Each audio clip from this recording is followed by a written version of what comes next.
Hi everyone, it's me. You clicked on the video. How's it going? I have never been more frightened to make a video in my whole life. I should know better than to get involved in stan culture as a former One Direction fan. Let's go crazy, crazy, crazy. Yet, I've chosen willingly to do this. So Taylor Swift released an album. And it's bad, and it's bad, and her promotions surrounding it are bad. I have been a Taylor Swift hater for a very, very, very, very long time, and now kind of feels like a safe time to come out as it. It was like coming out as bisexual all over again, but this is more scary. And I feel like I have very good reasons to be a Taylor Swift hater. The first and most important to me, I think, is the usage of that fucking private jet. And listen, hear me out. I think that Taylor Swift should not fly commercially. Ooh. Have I offended someone? I don't think Taylor Swift should fly commercially for one of two reasons. Number one, like flying at the airport sucks major balls. And can you imagine you're trying to get on a flight, trying to go to like Wisconsin for some shit, and Taylor Swift is there, and then like it makes the airport so much more crowded. It makes the airport so much more of a fucking mess. I don't want to deal with that, neither do you. Also, it's just like a huge safety hazard to have somebody of that public standing at an airport. I think that's why most politicians don't do that. However, I think personally, if she's going like car distance, get in the fucking car. Drive, bitch. You don't need to burn a hole in the ozone layer to go from Boston to like down the street in Boston. You know what I mean? Also, she has a history of like dating 17-year-olds, like or freshly 18-year-olds. Don't do that as a grown adult. Don't do that. And one of the biggest criticisms she often gets from a lot of people is that she claims herself to be a feminist, but only uses feminism as a crutch when something affects or offends her personally. If it has anything to do with like a black woman or a trans woman, she does not give a fuck. But when it offends her, rich billionaire white woman, how dare you? You hate all women. This woman, with the following that she has, can do some amazing change in the world. And if she actually cared about making change, she probably would have. Swifties are scary. I am less scared of the FBI than I am scared of a fucking Swiftie. I'm pretty sure the second this video drops, my address is gonna be on Reddit. I'm terrified. And the crazy thing is that her colleagues, the same people that are in her space, are so extremely vocal about it. And it seems so fucked up to be like, I'm an activist and I do this, that, and the other, when you're doing the bare fucking minimum. A lot of people are talking about this very specifically with this album because there's a diss with Charlie XCX and also past disses on her ex-fiance, Joe Alwyn. And when this album dropped, they both got so much traffic to their pages and they started posting a lot of stuff about Palestine and what's going on. And can you guess how many times Taylor Swift has talked about that? A total of 0. Can you guess how many times she's publicly admonished the Trump administration? A total of 0. But she'll be publicly seen with Brittany Mahomes, Trumpy ass bitch Brittany Mahomes. Like, come on. And I'm not saying just because you're a famous musician or you're any person in the public eye, that means you have to talk about current political issues. It is encouraged, but you don't have to. And a lot of the times I wish celebrities would fucking stop because they are so dumb and it makes it so very clear some of them barely graduated high school. But the thing is, you marketed yourself as a feminist, as an activist. You did that. So when you don't talk about the things that your fans want you to talk about, or when you do it in such a disingenuous way, people are gonna get mad at you. And you know what? Parts of that could be forgiven if your music was good, but it's not. Look, like I said, I am like a certified Taylor Swift hater, but even I'll admit, Folklore is a fucking amazing album. Even I will take the L. I'll take it, it's mine to keep. Folklore is an unbelievable album, by the way, but 99% of her music isn't, because you have shit like Shake It Off or Me featuring Panic at the Disco. And you compare yourself to William Shakespeare, and that's kind of crazy. And with this album specifically, the lyricism seems to be the biggest complaint people have. Now, granted, for this album, her muse, be nice. I'm finding it. he leaves a lot to be desired. So maybe that was the issue. Maybe the problem is the creativity and what you gotta work with. But I will say, like, love songs can be just as poetic and beautiful as songs about heartbreak. I mean, look at Hosier. That man is yearning in a human form. If I were to picture a yearning man, I'm thinking of Hosier at my door, singing some of his songs with like a little rose and those beautiful Irish eyes. And like, I think when you're in love, like, your emotions are at an all-time high. You are feeling the best you've been in so long, and she says that. She says that she's felt the best she's ever felt. So if that's the case, and you have so much to work with, why are the songs so bad? As I said previously, one of the biggest critiques with the album are the lyrics, so I'm gonna kind of go over a few and react to them together. You and me, we're in this together. You can't click away now. You're legally banned. You have to sit here and deal with this with me. You can't click away now. I'm banning it. You're stuck here with me. I went through every song, kind of skimmed it, and picked out all the lyrics that lyrically were really bad to me, and I've compiled them. So this is from The Fate of Ophelia. All that time I sat alone in my tower. You were just honing your powers. Now I can see it all. Late one night, you dug me out of my grave and saved my heart from the fate of Ophelia. Huh? So, I don't think that's the message of Hamlet. I don't think the message of Hamlet is that Ophelia would have been fine if Hamlet had, like, saved and continued to lie to her, killed her. I don't think that's what would have happened. Hi, everyone.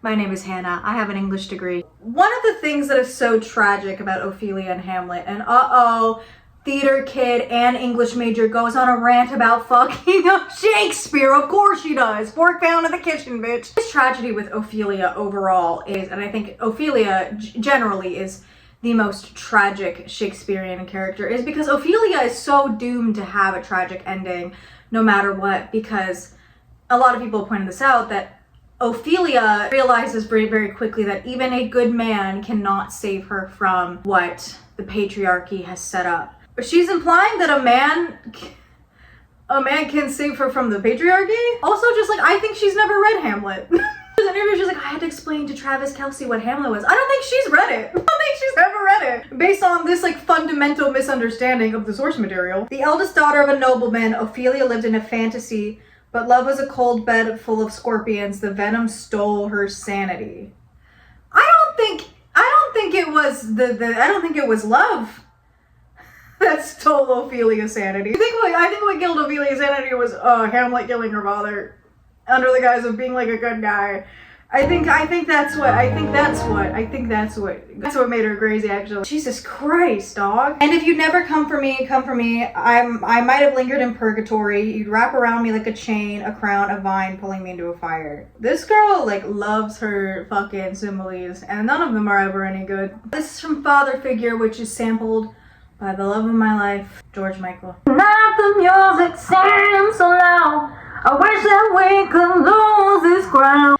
I'll be your father figure. I'll drink that brown liquor. I can make deals with the devil because my dick's bigger. I take it all back. I take it all back. Every critique I've ever made about this album, I take it back. That line fucks so hard. This is from the song Eldest Daughter, and this is currently created my favorite meme on Twitter right now. Every eldest daughter was the first lamb to the slaughter, so we all dressed up as wolves and we looked fire. What does that even mean? It doesn't mean. In a literary sense, this makes no sense. First of all, this lyric is fucking ridiculous. But in a literary sense, it makes no sense. Because if we just take it as it is, every eldest daughter was the first lamb to the slaughter. Okay, so this is implying, and if you're taking it like this image of all the wolves eating the lamb, if you take that, she's the only lamb. She's like the sacrificial lamb. Why are they all dressed? The second line implies that they're all lambs. So you're special. I don't understand. She's making this whole victim complex for being the eldest daughter. I don't get it. Girl, shut the fuck up. And this is also, but I'm not a bad bitch, and this isn't savage, but I'm never gonna let you down. I'm never gonna leave you out. Never gonna give you up.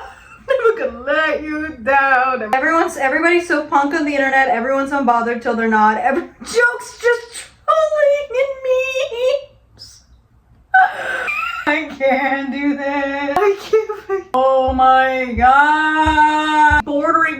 Pushing 40 and referencing fucking memes like a bitter goddamn Reddit incel in your song. These are worse than I thought. I saved these like a week ago when the album dropped, and I haven't looked at any of them since because I don't listen to Taylor Swift, so I haven't listened to like the songs all the way through in a while. I forgot how bad some of these are. This is from the song Wood, famously about Travis Kelce's penis. So I'm gonna point out, she claims herself to be this lyrical genius, and she is using the most 14-year-old dick joke I have ever seen. Forgive me if it sounds cocky, but he re-ammatized me and opened my eyes. Redwood tree, it ain't hard to see. His love was the key that opened my thighs. This is so fucking bad. This is what my One Direction fanfictions looked like at the age of 13 when I first discovered Wattpad. This is what they looked like. Wow, that's horrible. This is from the song Cancelled, which I saw made Miss Toxic Gossip Train herself cry. If you wrote a song that relates to somebody like Colleen Ballinger who got caught texting kids cry, maybe rethink your fucking song. Maybe rethink yourself. It's easy to love you when you're popular. The optics click and everyone prospers. But one single drop, you're off the roster. Tone deaf and hot, let's fucking off her. You're only one of those two things. And it's not hot. Did you make a joke only a man could? Were you just too smug for your own good? Or bring a tiny violin to a knife fight? Baby, that all ends tonight. See, this would be different if you weren't consistently playing the victim in every single thing you did. You won an award one time and you threw a pity party for yourself. Now I'm actually a calculated manipulator rather than a smart businesswoman. Okay, I'll disappear from public view for years. Now I'm being cast as a villain to you. Okay, here's an album called Reputation, and there are lots of snakes everywhere. I don't feel bad for you. I think I like my friends canceled. I like them cloaked in Gucci and scandal. You're friends with Trump supporters and maggots. Your best friend had her wedding on a fucking slave plantation. Be so for real. Oh, sorry. Some of these are out of order. We're back to Wood, everybody. We're back to the song about Travis Kelce's penis. And Daisy's bared naked. I was distraught. He loves me not. He loves me not. Penny's unlucky. I took him back and then stepped on a crack in the black. So, I think songs should follow a theme. Personally, it's been like a whole nature thing. I get it why it's called that because it's it talks about superstitions and knock on wood, that's a superstition. But the chorus we just went over has nothing to fucking do with that. These songs literally, in a literary sense, are a nightmare because they don't. The choruses, the verses, the bridges, none of them coexist in a good way. They all seem so disjointed and don't make much sense. This is from Actually Romantic. This is the one that I know or I heard was supposed to be a diss track about Charlie XCX. I heard you call me boring Barbie when the cokes got you brave. High-fived my ex and then said you're glad he ghosted me. Wrote me a song saying it makes you sick to see my face. Some people might be offended. So I also listened to the song that Charlie XCX supposedly wrote about Taylor Swift, and it's really her talking about how insecure she is around this woman. And then you're like, you're a cokehead. You're a crack addict. Fuck you. Fuck you, you do coke. Where did this fucking come from? I also heard the joke that it wasn't Charlie calling her boring Barbie, it was Boeing Barbie, and that makes me giggle. Back to Canceled. I don't know why these are out of order. We're back to Canceled, everybody. I thought it would be okay at first, the situation could be saved, of course, but they already picked out your grave and hearse. Beware the wrath of masked crusaders. You've chosen an A-B rhyme scheme. First of all, the most basic fucking rhyme scheme in the whole world. You chose to write course with crusaders? Do you know how rhymes work? Did you girl boss too close to them? I owe Gracie Lawrence an apology. This is the titular song for the album Life of a Showgirl featuring Sabrina Carpenter. Sabrina, I'm so sorry. They did you so fucking dirty with this. The song is so bad. Her name was Kitty, made her money being pretty and witty. They gave her keys to the city, but then they said they didn't do it legitly. Her name is Lola. She was a showgirl with yellow feathers in her hair, and this is fucking Copacabana. This whole song is a poor man's Copacabana. She was a menace, the baby of the family in Lenox. Her father whored around like all men did. Her mother took pills and tennis. His name was Rico. He wore a diamond and was escorted to his chair when he saw Lola dancing there. Wow, so those are some of the lyrics from this album. And I'm not impressed. I think one of my biggest complaints with these lyrics is she's trying so hard. And she's trying so hard to be this like metaphoric, making a lot of similes, using like literary techniques that are quote unquote advanced, and they fall flat because they're just poorly done and there's really no structure to it. And they're so overtly complicated, or at least trying to be complicated to make herself seem more intelligent than she actually is. It's very mediocre. These are middle of the ground lyrics. These are lyrics I would have written when I first started songwriting in the 4th grade. And again, there's nothing wrong with bad lyrics if a beat is good, if the tune is good, and we'll get to that in a second. But there's nothing wrong with simplicity. Simplicity is such an overlooked technique in music. Your songs don't have to be these huge pieces of like complicated Shakespearean literature. They can be as simple as humanly possible. I think one of the greatest yearning love songs, 2 of them are written by the Arctic Monkeys, and it's 505 and I Wanna Be Yours. There is something that's there's something that makes the listener feel so loved and wanted and desired when they listen to those songs. And they have the most simplistic lyrics I've ever heard. One of the ones, I Wanna Be Yours, is, I wanna be your vacuum cleaner. And then the same thing with like sexual music. There's nothing wrong with making a song about sex or doing it or writing music about sex. It is a little weird to see it coming from like Miss Barbie doll Americana Taylor Swift. But that is the worst song about sex I've ever heard. And I think if you're trying to do something cute, something fun, something quirky, you had Sabrina Carpenter on this album. You couldn't have asked her for help. House Tour is the funniest way. House Tour is the funniest sex song I've ever heard. You've heard comparing your body to a temple. Compare your body to a 3-story house. So before I get into the next part of dissecting this album, I want to quickly go over the difference between sampling and interpolation. So sampling is taking one little bit of a song and using it as kind of part of your song, but there's still unique music surrounding it. I think a great example is that one Gym Class Hero song that's like, take a look at my girlfriend. Here's the only one I got. Because that is a sample.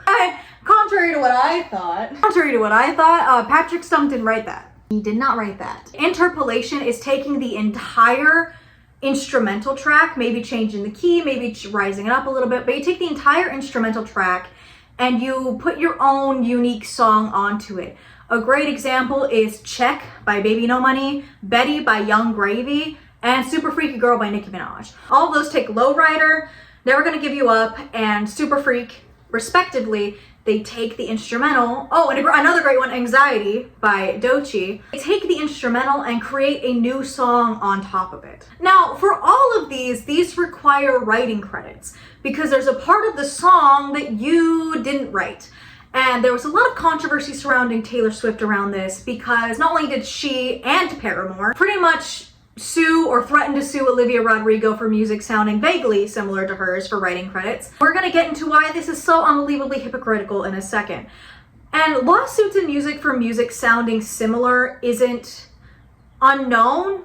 This is a very common practice. The most famous example being the song Ghostbusters. That was a huge lawsuit. Everyone was bringing up the fact that Taylor Swift had this whole falling out with Olivia Rodrigo about one of her songs sounding vaguely, slightly, even just a little bit similar to one of hers, and Olivia was forced to add writing credits onto it. The problem comes in with this album, every single song sounds like another song. And to avoid copyright, I'm only gonna play like little bits.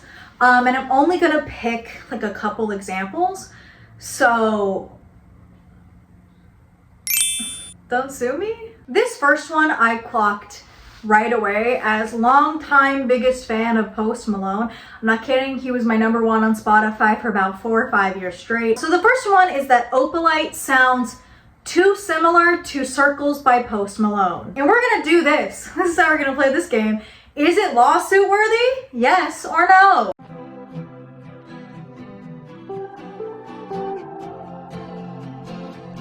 And now here's Opalite. I'm gonna go with that's lawsuit worthy. I think if that were to play on the radio, I would think those were the same song. The next one is Actually Romantic and Teenage Dirtbag.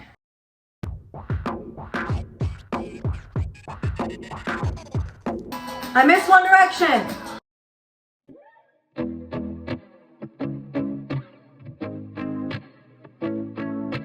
That one I'm gonna give like, I probably wouldn't sue. I mean, it depends on Wheatus, but I feel like they sound similar. I don't think it's lawsuit worthy. The other one people said Actually Romantic sounds like is Beverly Hills by Weezer.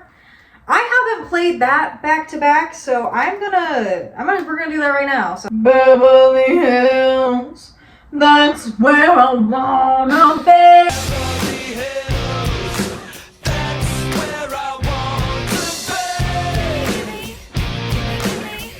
It's actually sweet, all the time you've spent on me. Okay, no, that's lawsuit worthy. Weezer, get him. Weezer, get him.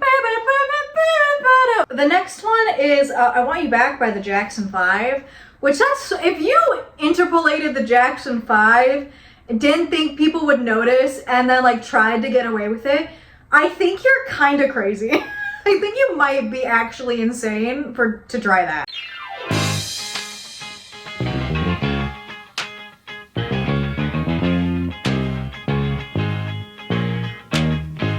I might have let that go on longer than copyright would let me. I just think that song's a banger. I am not monetized anyway. Here's Taylor Swift.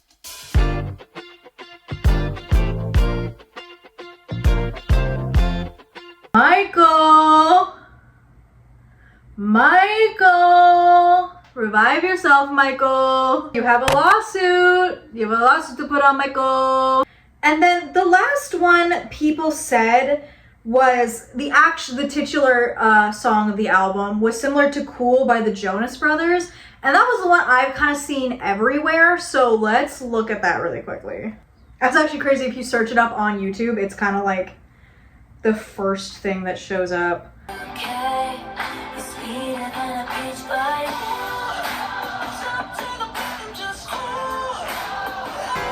The woman was too stunned to speak.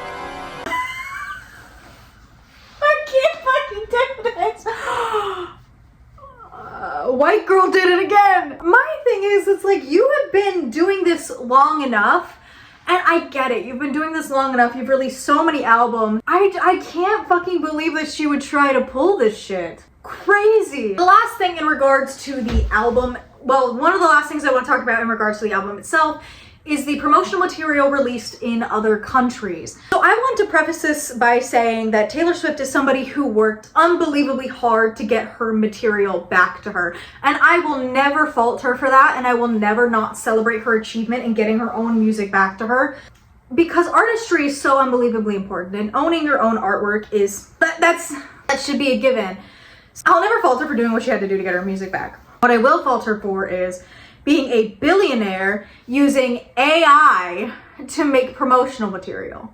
There is no fucking excuse to be using blatant AI, generative AI that is destroying our planet. You are a billionaire. You can pay artists. You can pay good CGI artists to make your material. You know what? Baby No Money pays so many artists to animate for his music videos, and he consistently promotes artists. And I can guarantee you, Baby No Money has less money than Taylor Swift has. It's in his name. Baby No Money. He has no money. And he is paying artists, but you went and used generative AI. That goes against everything that you stood for when you got your own art back. That is unbelievable, and that is sick to do. I'll talk about also her. I want to talk about, and this was a problem that happened with the Torture Poets department, and it seemed like she was doing it on purpose to kind of block artists like Chapel Rowan and Sabrina Carpenter from reaching specific milestones. She released way too many variants of this album. There doesn't need to be this many. I think you can have one, and you can have another. You can have a deluxe version. Any more than that, that's a cash grab, and it is so capitalistic and nasty and so greedy to do this. But, and I'm gonna go to hell for reacting to this. They ripped me off like false lessons and threw me away. And all the headshots on the walls, me up and die. There's a reason the Lin-Manuel Miranda demos have stayed in the drafts. So bad. It's so fucking bad. What did I just shit on an album for about maybe an hour for? Really, I wanted to shit on an album for about an hour, but really it's more so a commentary on where we are as a society. And I think society has always promoted mediocrity when it is a conventionally attractive white woman. And it's shilling out this like soulless corporate, really just shitty music, and everyone's eating it up because she's fucking Taylor Swift. Where Beyonce, and I hate using them as a comparison because it's like apples to oranges, but Beyonce released an entire country album, a genre she's not familiar with, and it was a good album and everybody fucking ripped her to shreds for it. But Taylor Swift can regurgitate the Jackson 5 with really shitty lyrics on top of it about Travis Kelce's dick, and everyone thinks she's the second coming of Christ. Like she's a reincarnation of Shakespeare. And I think it's just, especially in the stage we're in, and with a lot of the stuff on the album, not only just being bad, to portray herself as this deep intellectual lyricist. She's just a bad lyricist. It's just a bad album. I was going somewhere with that thought, but it's just a bad album. And I think now more than ever, we really should start praising the artists that really do put so much love and effort and care into each and every one of their albums. You know, why would I listen to this when I could listen to Hosier or Leife or Mitski? The works are so simplistic, the lyrics are so simplistic, and yet they tell such a deep and emotional story. Why would I listen to this when I could listen to like Cherry Wine? Why would I listen to this when I could listen to Washing Machine Heart? She's also at a level of fame where she could produce something so fun. She could go balls to the wall, Beatles crazy with her music, and yet she is choosing to produce the exact same bullshit she has before, except now she's stealing music from other artists. And it's like you could have so much fun with your career now, and you're choosing to put this out. But instead of making something cool, fun, and unique, she chose to pick out lyrics from her 8th grade TJ Maxx diary and go from there. Anyway, that's it for me, folks. If you liked the video, thank you so much. If you didn't, please don't dox my address. Anyway, I have to go. I actually have to go take my One Direction fanfiction I wrote at the age of 12 and put it over Moonbeam Ice Cream by Benson Boone and make an album. Bye!